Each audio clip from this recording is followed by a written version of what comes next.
ආදරයෙන් පිළිගන්නවා එලව ගැමිලියට අපි හදමු පොලොස් මැල්ලුම. ඉස්සෙල්ලා මේකට අවශ්‍ය වෙන්නේ මොකද කියලා බලමු. මම බීලුණු ගෙඩියක් අරන් තියෙනවා. සුදු ලුණු, ගම්මිරිස්, අබ, කහ කුඩු ස්වල්පයක්, කරපිංචා, රම්පි, අම්මිරිස්, පොල් ස්වල්පයක්. පොල් මම ගෙඩියෙන් භාගයනොත් ඒකනේ භාගයක් විතර ළමයි අඩලා අරන් තියෙනවා. ලුණු කුඩු ස්වල්පයක්, පොලොස්. මේ මගේ පොලොස් ගෙඩිය කොස්තරම්ම ඇවිල්ලා පැහිලා නැහැ. සුදු පාටයි. මම දැන් මේ කපාගෙන තියාගත්ත වලට පෙන්නන්නේ. මේ මඳුළු පැහිලත් නැහැ. ඉතින් මේක පොලොස් උයන්න බෑ. මොරල ටිකක් වෙන්න. දැන් මේක අද මම මලවන්න යන්නේ. ඉස්සෙල්ලා මේ අපි මේ කටු ටික සේරම ඉවත් කර ගන්න ඕනේ. මේ ආකාරයට සේරම ඉවත් කර ගන්නවා. ඉවත් කරගෙන අපි ඊට පස්සේ මෙහෙම මඳුරු ටික මේ ඇටේ සිවිඩ්ඩත් එක්කම අයින් කර ගන්න ඕනේ.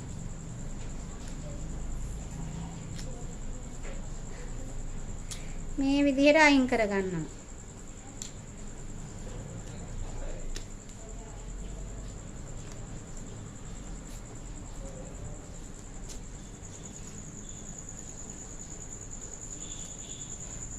සිවිඩ්ඩ මිදෙන්නේ නැහැ. ඉතින් මෝරලා තියෙන්නේ. ඉතින් සිවිඩ්ඩ අයින් කරගන්න. මේ විදිහට ඔක්කොම අයින් කරගන්නවා.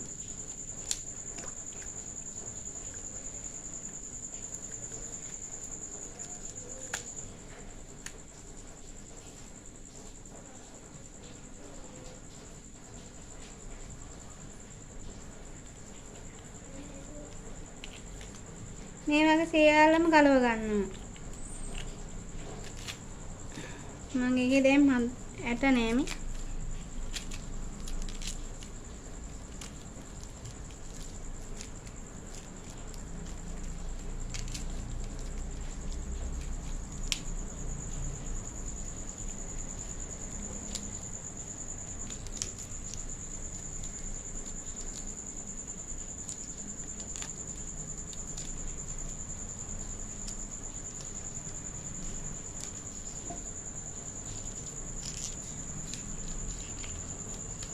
මඳුල තියද්දි සිවිඩ්ඩ පමණයි ගලවන්නේ. මේ ඉරිත් එහෙම තියාගන්නවා. ඒක හොඳට ඉදෙනවා තාම ලපටේනේ. දැන් යාළුවෝ මෙන්න මේ විදිහට තියන්න. මේව හීනියට ලියාගන්න.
දැන් අපි ලියා ගන්නකොට මේ ටික මෙහෙම ඉතුරු වෙන්න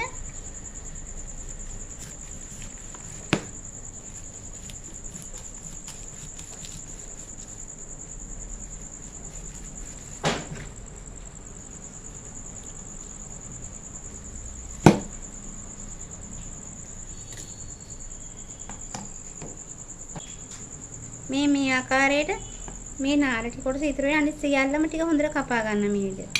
කොස් ඇට ඇහුණොත් අල්ලලා විසි කරන්න. අයින් කරන්න.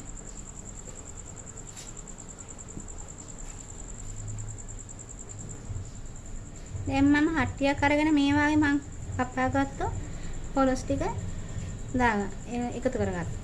ඒකට මම මේ වගේ වතුර ටිකක් සාමාන්‍ය පොලොස් ඉදෙන්න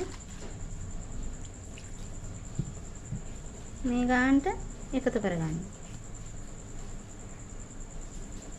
මේ ටක් ගාලා ඉදෙනවා අපි දැන් මේ කපලන්න තියෙන්නේ. ඊට පස්සේ මේක රම්පේ කරපිංච ටිකත් එකතු කරගන්න. රම්පි එකතු කරගන්න. ලෝණ ගෙඩියත් කපලා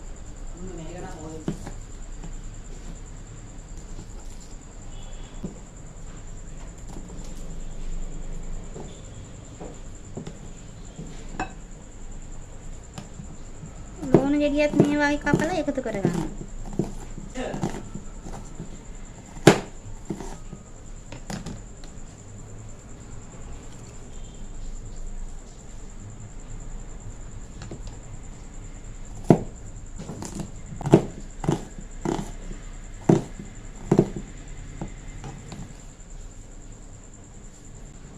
මම මේකට ලුණු අවශ්‍ය රස පදමට ලුණු කුඩු එකතු කරගන්නවා. ලුණු කැට හෝ කුඩු වුණත් කමක් නැහැ. ඒ හොඳට කලවම් කරලා පියනකින් වහලා මේක තම්බ ගන්න.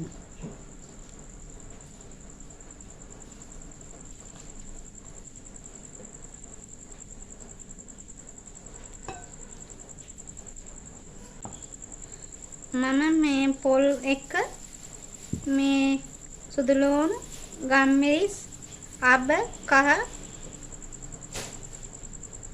අම්මිරිස් ටික හොඳට අඹර ගන්නවා. මම අබ තේ හැන්දක් විතර ගත්තා.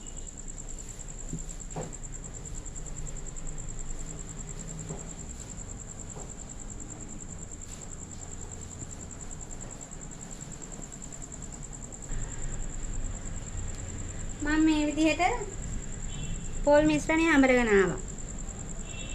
දැන් මම ඔයාලට කියන්නේ කොයිම වෙලාවකවත් මේ කොස් ඇට එකතු කරන්න එපා මාළුවට. මොකද මේ කොස් ඇට මෝරලා නැහැ.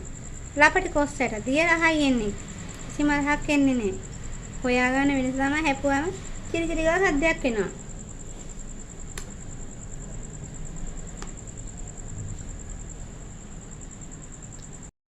තියෙන ඇරලා එකම හොඳ මේවා හොඳට කලවම් කරන්න. කලවම් කරලා නැවතත් වහලා වතුර ටික හිඳිනකන් හොඳට ඉදෙන්න තියන්න.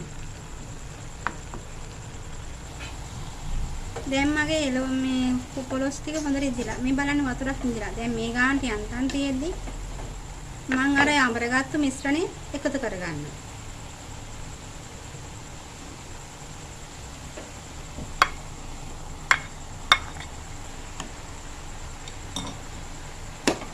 හොඳට හැඳි පෝරේ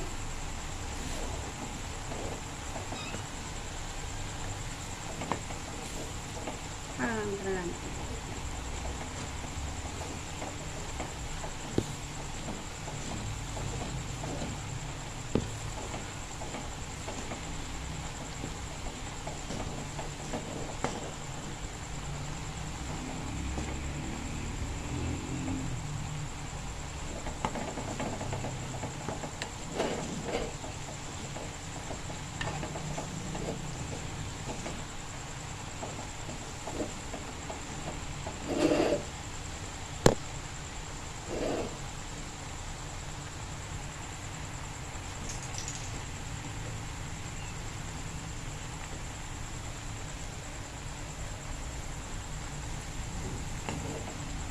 ඊට පස්සේ ලුණු බලන්න අමතක කරන්න එපා.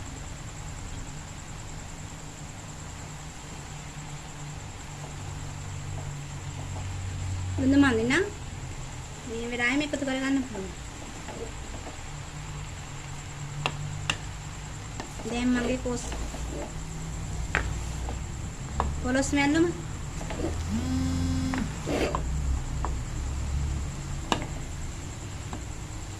සූදානම්. කෑම මේසෙට යන්න.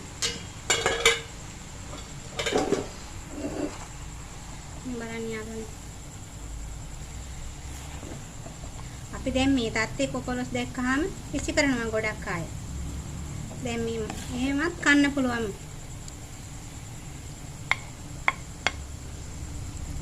මේ විදිහට හදාගන්න. ඔයාලත් හදලා බලන්න. කොහොමද කියලා රස මට කියන්න. මාව සර්ප්‍රයිස් කරගෙන යන්න අමතක කරන්න එපා. මට ලයික් එකක් දාගෙන යන්න. ඉතින් සුබ දවසක් යාළුවෝ. නැවතත් මේ වාගේ වෙනස්ම වීඩියෝ එකක් කරන් ඔයාලා හැම වෙනම ආයෙ එන්නම්.